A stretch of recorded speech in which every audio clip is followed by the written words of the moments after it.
Okay, well, it's so nice to meet you. Usually, how I do things is I kind of read back over before we meet and I just go, where do I want to start?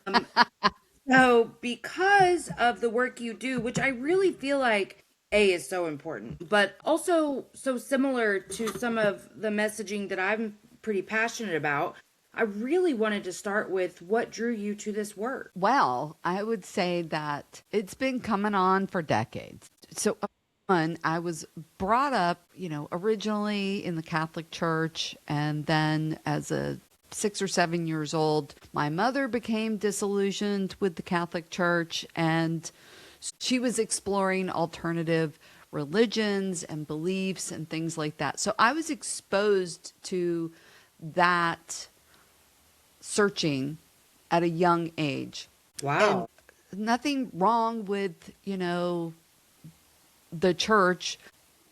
It didn't work out for her. So, I mean, I remember as a kid, hanging out with the Hare Krishnas and then hanging out with What? the witchy crowd and like just as a I kid. literally can't even imagine seeing that through a child's eyes, truly. My mother was such a hippie. I love that so much. Seriously. I cannot explain enough how much that makes my heart happy.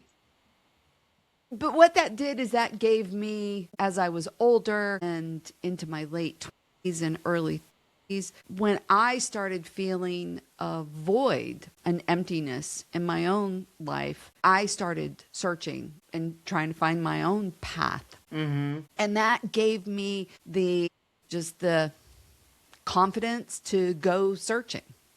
Yeah. And went to a lot of retreats, went through rebirthing processes, Oh my and God. yeah, for reals. That was a thing back in the 80s, right? Wait, can I ask you, was it the whole pillowcase thing? Or I like a don't suit remember. over you? The pillow was over me and blankets, and I remember thinking, I'm going to suffocate in here. Yeah, I saw a documentary about this. It was, yeah. And you're fighting your way out, and Yes. very Oh my God, I'm traumatic. so sorry to laugh at this traumatic experience, but I've never met anyone who's actually gone through it. And I remember watching the documentary being like, and this was before I did any sort of inner child work or anything. So I was very separated from all the things I do now. So it was a very wild concept. I still think it's wild, but some form of rebirthing maybe is a little more appropriate. But that I was like, holy hell. So to meet someone who actually went through it, It was I remember being pretty terrified at one point and oh, I'm thinking, sure. I'm going to die inside all of these blankets and pillows and just literally fighting my way out. Yeah, well, people did die. That's why there's a documentary about it. Yeah, that was my takeaway from that experience. But it also, like, those retreats also started me to have more awareness, and I was doing that after my first marriage to an alcoholic, and just looking at myself and what was my part in that. And Yeah. I was very clear, both my grandfathers were alcoholics, my father, my stepfather, my first Mm. husband. And by that point, I was like, I'm done. But it was going through those situations that brought me to where I am now. It didn't end there because I kept exploring. And I think the woman that had the most impact on me, I met in my late 30s. She's passed away since then, and I don't think she called it rebirthing, but I remember telling her about the experience, and she goes, there's gentler ways to do that. Yep. You're like, I figured that trauma wasn't the only route for that. Right. And keep in mind, at the same time, I'm growing in my career and very pragmatic, very corporate America. Spent years in corporate America. Traditional And structures. Yeah. one of the things that appealed to me with Sue when I met her is that she had come from a similar experience and from the Midwest. So she had a very strong, pragmatic outlook. Like, there needs to be a balance. She's a little bit more woo woo than I am, but a little bit of woo is okay. And exposed me to some things that I still practice today, and really had the most positive impact on my spiritual awakening, my awareness. And then I met a man who is a covert narcissist, had no idea, couldn't even comprehend what that was. And 11 years. I spent Oh. 11 years, and I'm grateful to have escaped with my life. Yeah. And during that time, he was very poo-pooing of, my mindful journaling, which is what I wrote my first book about, meditation, awareness, just anything that very practical, and also, I don't want to say encouraged me, but made me question more. Right. I was about to say, think for yourself. Yeah. And keep in mind, at this point, I'm a VP. I'm, a very confident in my job. But over the years with him, I became less confident in my personal life. Work was my escape. Work was how I felt powerful. External validation there. Right. Yeah. And yet, when I was at home, literally the last couple years we were together, I had alerts on my phone that went off 4 times a day to remind me to keep my mouth shut when I was around him.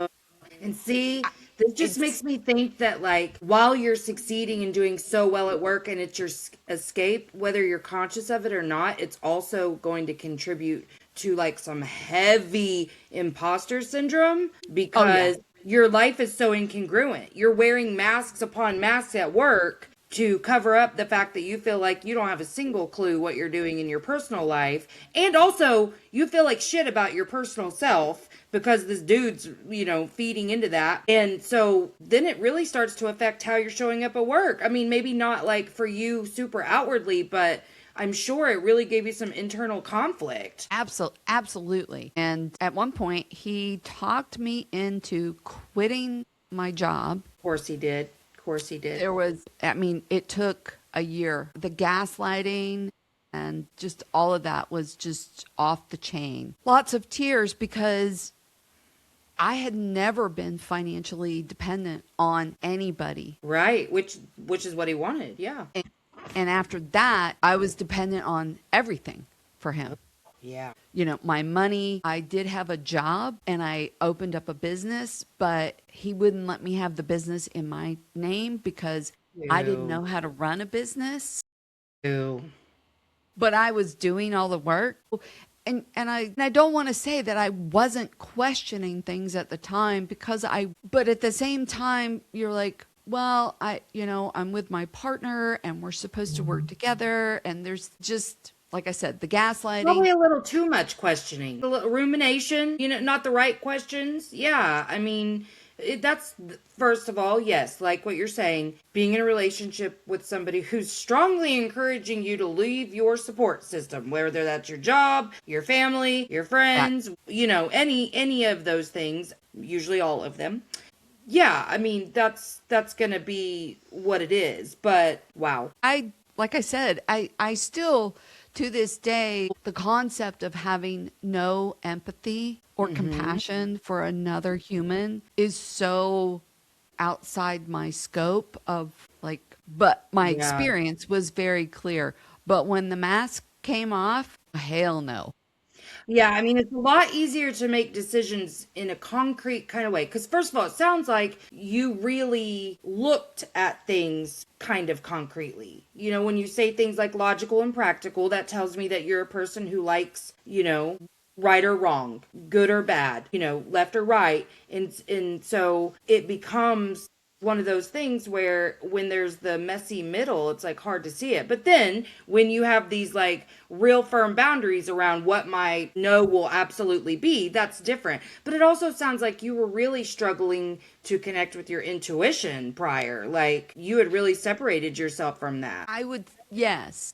But all of the things that I do now were things that I had either been doing or had been exploring and stopped doing because they were frowned upon. Of course they were, yeah. And so the mindful journaling that I do, like the first book that I wrote, I thought about that book for 17 years before I wrote Wow. it. It never left my mind. I Yeah. didn't speak about it. But I never stopped thinking about it. And Yeah. the way that I journal mindfully is how I connect with my intuition, Mm-hmm. with my inner voice. And when I ended up in the hospital, that was the first thing I started doing. I still didn't know the scope of everything that Right. had gone on, but I asked for a pad of paper and a pencil and I started journaling because I was like, I know this will help me because I've done it in the past and I need to do it now. Yeah. And I would say that was really the beginning of where I got to where I am now, because that was 9 years ago. And, it took me a little while. I was looking for anything and everything to help me because people would say, "What do you want? Like, what are you trying to do?" And I said, "I just want to be happy again." Yeah. I mean, I cried every day for 7.5 years. Yeah. And the first year and a half after I had extracted myself, I remember waking up a year and a half later one day and going, I didn't cry yesterday. Yeah. But I learned how to meditate in a way that works for me. And Right. I found systems and meditations and things to help me kind of come to grips of the kind of emotional and mental abuse that I had been, narcissistic relationship. Mm-hmm. And I was like, you know what? I want more of this. So I became a meditation teacher so I could create more meditations to help people that had been in similar situations. That was where that started. Wow. And I've been publishing meditations on Insight Timer now for 7 years. Wow. A couple years later, I was like, I'm going to write that book that I've been thinking about, because if I don't write it now, when am I going to write it? Mm-hmm. And because my background is in marketing, I was like, well, I need a brand. I need, like I put my marketing hat on, and all of that became just all of the things that I had been exposed to and learning my whole life Mm-hmm. came together at that point.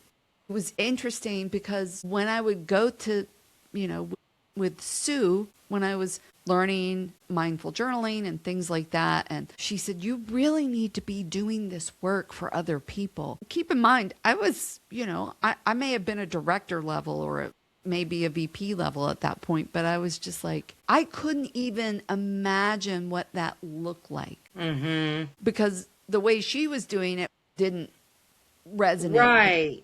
right? Didn't resonate with me. And then I realized a few years ago, I'm like, I have found my way now. I've found the way that works for me to share and to help others, because that's what feeds my soul. Yeah. Well, I certainly resonate with that.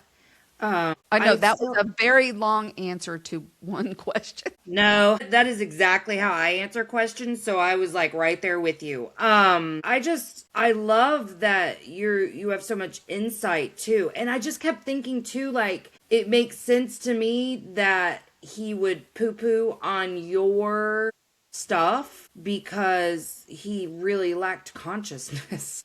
Like when narcissists are stuck, like he's like a 6-year-old kid. So having little manly tantrums on a daily basis. So, like, of course. And I just think this is a good place to interject for anyone listening. Pay attention to what your partner says about the things you're passionate about. I'm not saying you have to like make any concrete decisions every few minutes about things like that. But like my husband doesn't believe in half the shit I do because I'm pretty woo woo, but he's excited to hear about it. He's excited that I'm excited.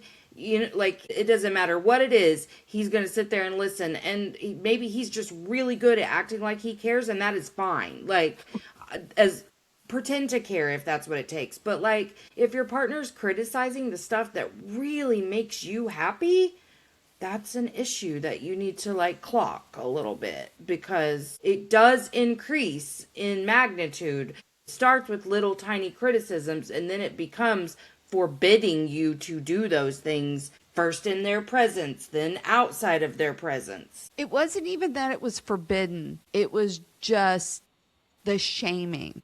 It was so unsafe.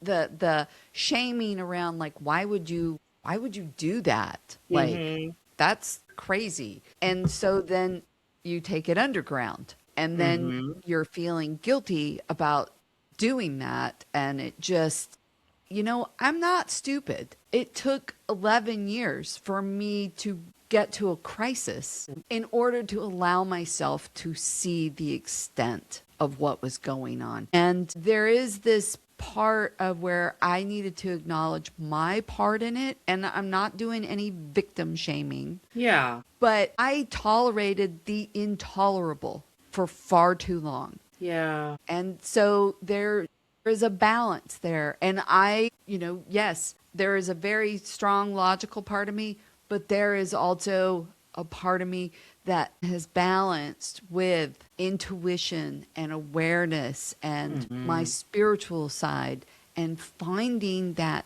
balance, because yes, it's not one or the other. It's a whole lot of gray in the middle, and the messy middle, like you were just saying. Well, and I'm forgetting what I was going to say.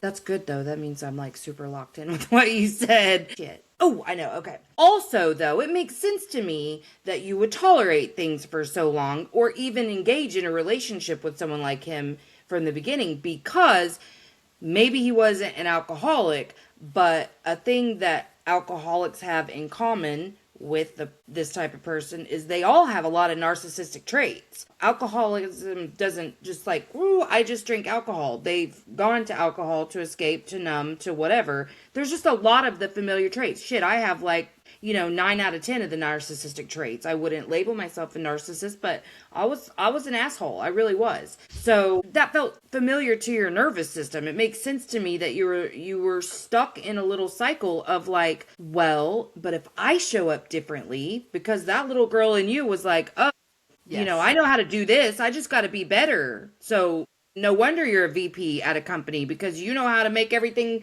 perfect with overachieving. Yeah.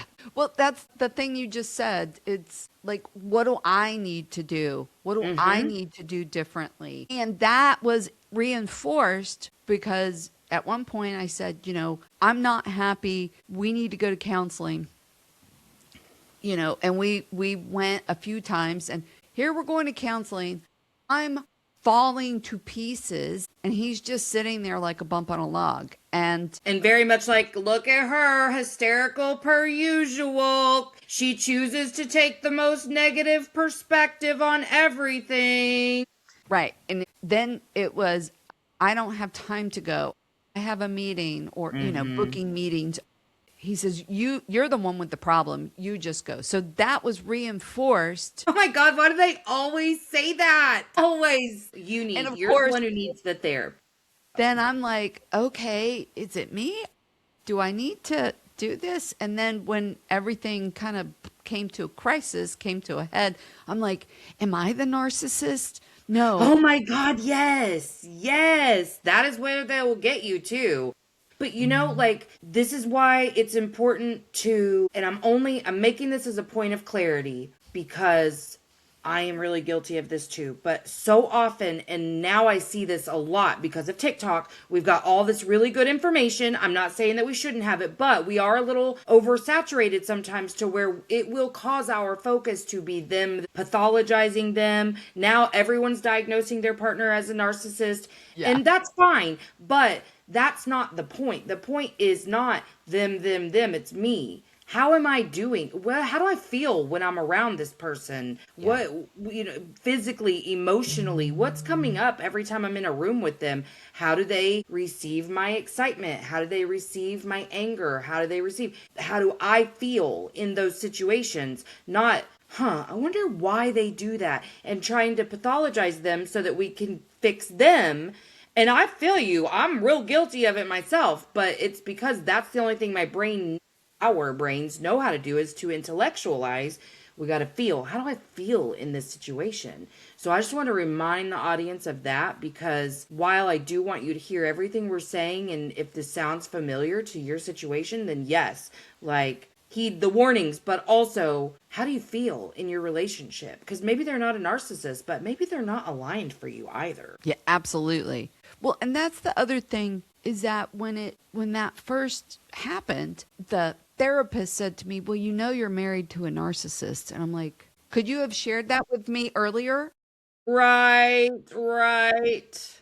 He was like, "Well, you weren't ready to hear it." And I'm like, "Okay, fair. Totally fair." And people would say to me like, "Oh, he's really self-centered or he's really self-absorbed or things like," and I would make excuses. She would. But the thing is that I don't care anymore. Right, It's right. not my problem. I needed to heal. And of course, the question, I'm looking back at me because that's what we do, right? Like, am I right with all the gaslighting and the projection and all the Yes. rest of it? You're still in that place of self doubt. And of course, like I do, I bought all of these books. We all do it, honey. We all do it. Right. Because I was like, I want to understand this. I want to understand where I've been, right? Because that's my logical brain, wanting to understand how I got to where I did. And when I'm reading some of these books, I just started sobbing because I would be like, that was me, and that was Hmm. me, and that was me. And again, it didn't start that way. It was, I liken it to like water torture. It's like it's a drip every so often. You don't know when it's coming, Hmm. but you know it's coming, and it Hmm. comes, and it's just slowly eroding your self confidence and creating more self doubt. And you know what? My work is not focused on that anymore because it's a part of who I am. It's a part of my experience. I'm not a therapist, I'm just a human that went through that experience. But the piece that I focus on is how to build your self awareness, how to understand and listen to your own intuition and Hmm. what is true for you. Doesn't mean it's true for anybody else. If it doesn't feel right, it ain't right. Right. Yes. Yeah. Well, even I don't know if you're into human design at all. I'm familiar with it. So that's kind of where I'm at, is like I know the terms, but I don't know a lot, but I'm a generator, and that was really helpful for me to learn because it taught me that I respond, I don't initiate very well. I do initiate, but I need a template to work on. Like in terms of sparking me, I'm like more of a, you say something and I'm like, yes, okay, great. Let me, make that, tweak or whatever. But it really helped me to understand that if it's not a hell yes, it's a no, because it's got to really light me up. And I have to wait for 24 hours before I decide that it really lights me up, because everything gets me excited. And then I'll be like, crash. And I'm like, oh, I don't really want to do that anymore. But I was thinking that with you, like connecting to your intuition, it really helped you to develop that confidence to say, and if I'm wrong, so what? Because that's where I've really had to come to too, is like, because I believe that we all carry these narratives, and one being, I'm not enough. We have the I'm too much, but we also feel not enough. And I also believe that we have to create our outer world to match our inner world. Have to. That's the way we survive. So if my inner world is walking around unknowingly saying I'm not enough, I'm going to create an outer world to confirm that negativity bias. But connecting to your intuition and understanding, A, I am enough. I love myself so much and I know I am enough, allows me to go, what's meant for me? If I make a mistake and I say no to an opportunity or no to an experience and it really was meant for me, it's coming back around. It's not some catastrophic thing, because that's where I used to be. Always in the which decision to make, which decision to make, which decision to make. And now it's like, I'm going to go with this. And if I'm wrong, I'm wrong. That's fine. The universe will take care of for it for you. Mm The universe is going to bring you, and I Sue used to say this, and I say it all the time now. This moment is right and perfect. Even Yes. when shit is going sideways, Mm-hmm. it is exactly perfect for you in this moment. You need this experience for something. Would I be Yep. doing this work had I not had that major crisis? I don't know. Who cares? But I did have that. And when you were talking about confidence, I feel like we all have it. We just have to hear it, and we have to Mm-hmm. listen. We talk about intuition. I know people who say, and I'll be like, "How did you know to do that?" Like, and they go, "Oh, it was my intuition." I'm like, "How did you access that?" Because like logical brain is Right, not right. my logical brain is not listening to the creative, intuitive. I mean, the logical brain has a bigger mouth, Yeah, yeah. yells much louder, which is Mm-hmm. why I journal, which is why I meditate. Have those moments because I can't just sit there and go, "Oh yeah, this my intuition says this." That I am not that person. Right. I am not that person. I have to deliberately still take myself to a place where I can listen. And Mm-hmm. the other thing you bring up about making decisions or I need to wait, things like that. I just did a live meditation session on Insight Timer on Wednesday night because it's the pink full moon. Okay, so we could go into the woo part of that, or we could just say the energy of this moon is about rebirth and renewal, which gets us all excited. Like, don't we get excited when we see all the trees budding and the daffodils popping out of the ground? But the meditation or the visualization that I walk through is like, you don't have to do it all. Right. Some of it you just need to let go. Mm-hmm. Focus on what matters. Mm-hmm. And Well, that, and don't you think that what matters is the thing that, like, one great way of listening to your intuition is the things that light you up, the things that just give you such peace and joy,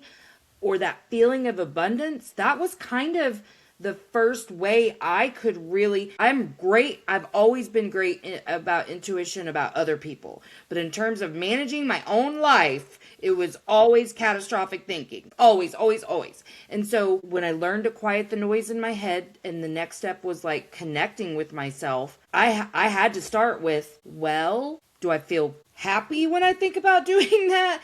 And I mean, sure, anxiety is going to come up, and I also have to retrain my nervous system all the time to hold safely new opportunities and abundance and things like that. But my initial, like, oh my gosh, that sounds freaking awesome, or that sounds terrible. Like, that's a great place to start. well, I mean, sometimes it's obvious, right? Like, I tell people I'm, going to be on a podcast interview and they go, "Oh, do you have a podcast?" And I'm like, "Hell no, I don't." I have a lot of respect for people who have podcasts because I got enough to do that I don't want anything more to do. Yeah. I'm happy to be on a podcast and to talk to somebody like you, but to have to organize another thing, no. So sometimes those things are really easy to figure out, right? Right. And sometimes they're not because our logical brain, like I said, is very loud and Very mouthy loud. and saying, "Well, this makes more sense. You should do this because this makes more sense." But there's something here that says, "I'm trying to talk to you right now and tell you Exactly. about this." So Exactly.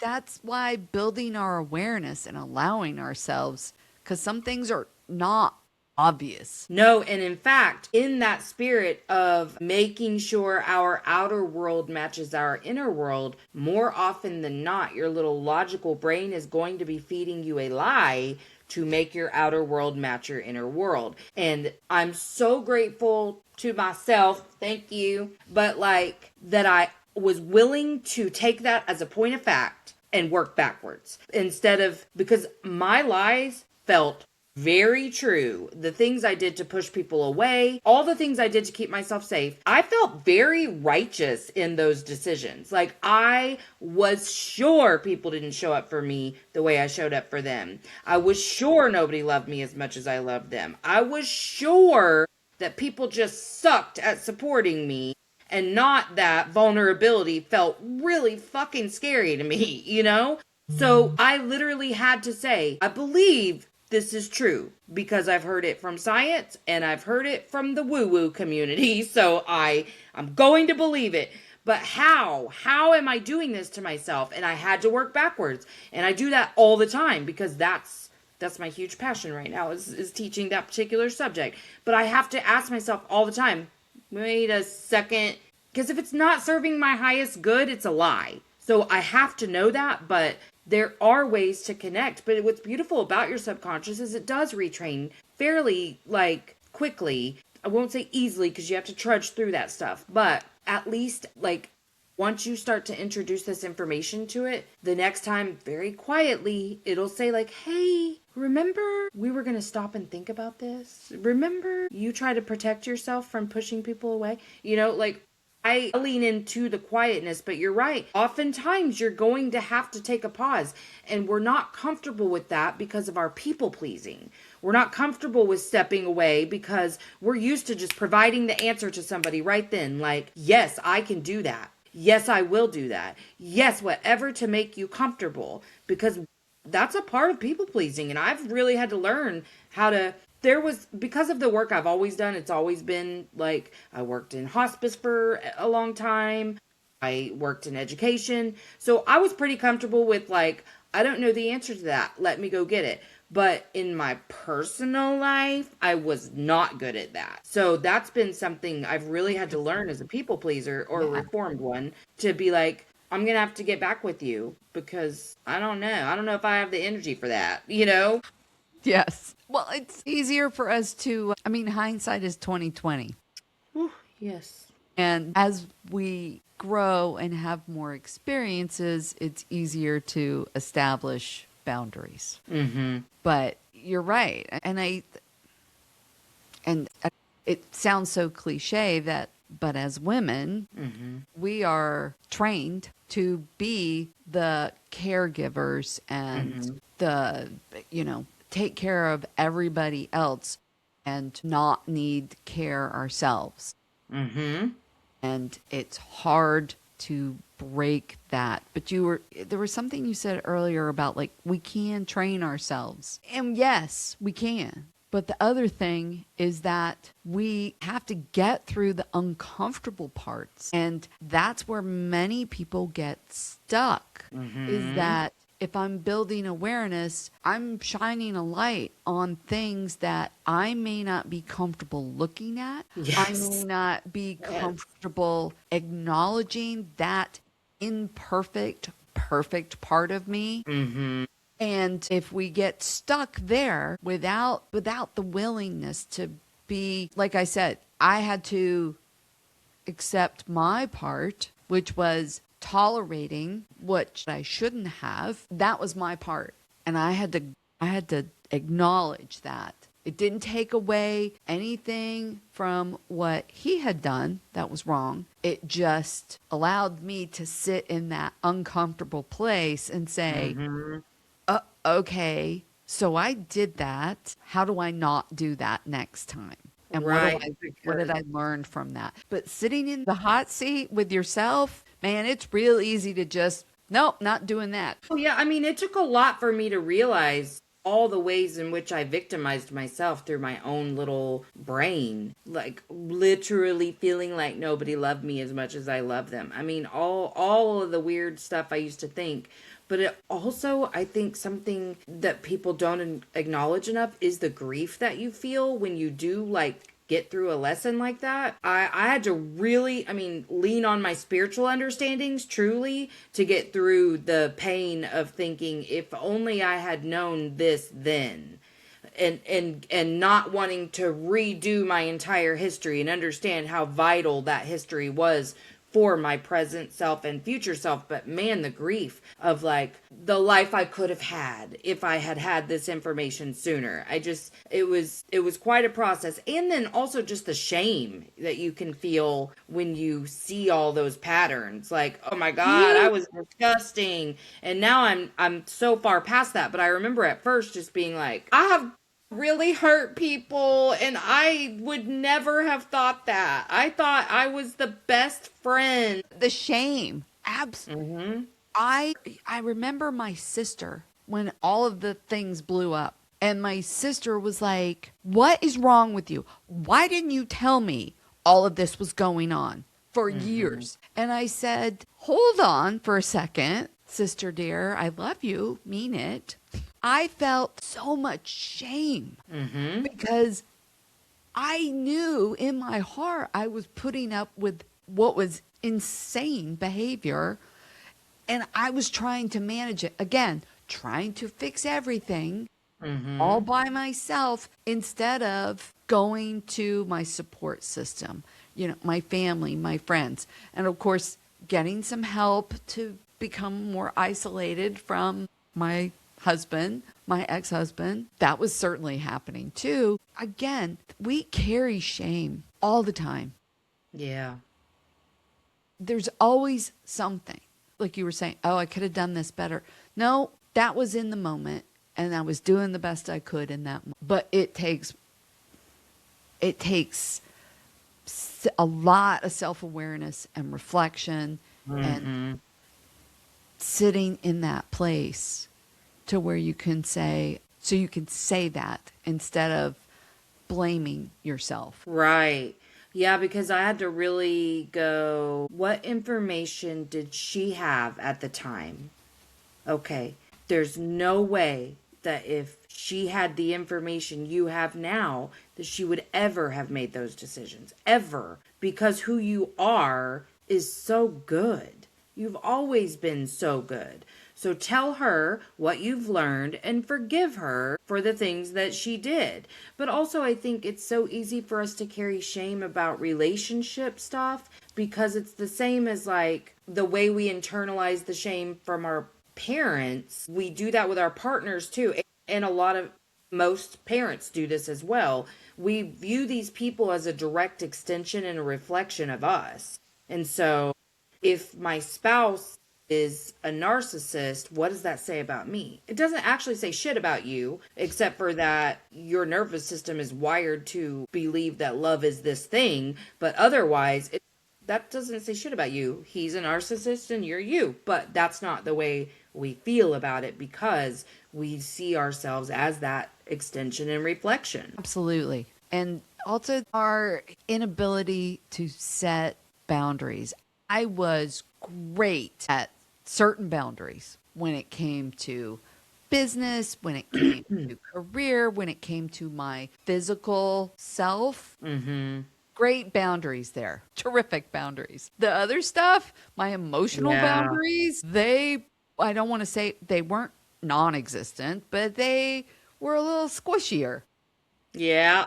I Yeah. didn't realize that they were squishier, but certainly, and that comes from, again, watching our parents, watching our families, things like that. And we say, oh, I'm not going to be like that. And then somehow or other, we carry that.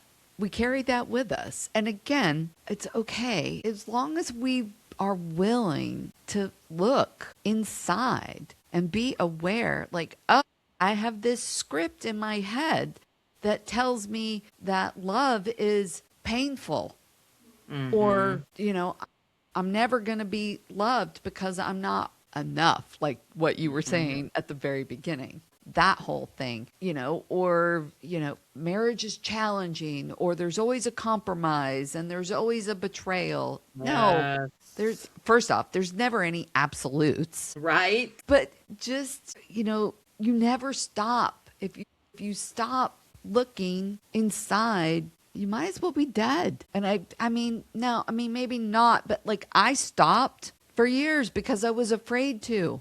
I was Mm-hmm. afraid of losing my family and losing my spouse and losing financial support at one point, right? Like, what Mm-hmm. am I going to do? I can't go back into the workforce. I'm too old. There's ageism. There's this, that, all the excuses, right?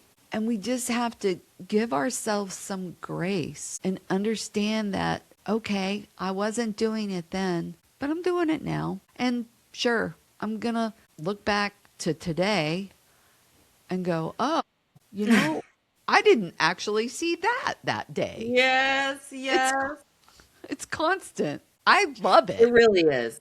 It makes life so fun. I talk about that a lot about how, like, the pattern's going to come back and you're going to get a deeper understanding and then you're going to move forward. No more like shaming yourself whenever you repeat a pattern. It's going to happen. You're going to have to learn the same lessons over and over, and it's going to be trickier and trickier to pinpoint that that's the lesson until you go, wait a second. That's that thing again. Oh my gosh. Okay, great, great. I know that. Yeah, okay. Because you just got to be open and flexible to the lesson. Until the universe smacks you up the side of the head and you go, okay, I got it this time. Thank you very much. Absolutely. Well, I've loved this conversation. Tell us where we can find you.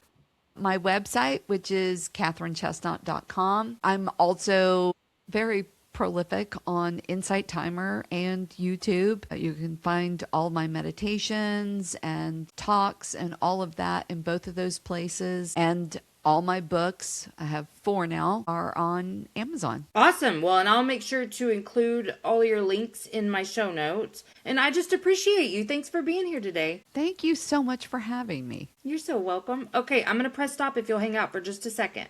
Definitely. Thanks for coming to Emotionally Unavailable. If you haven't already, like, subscribe, and share.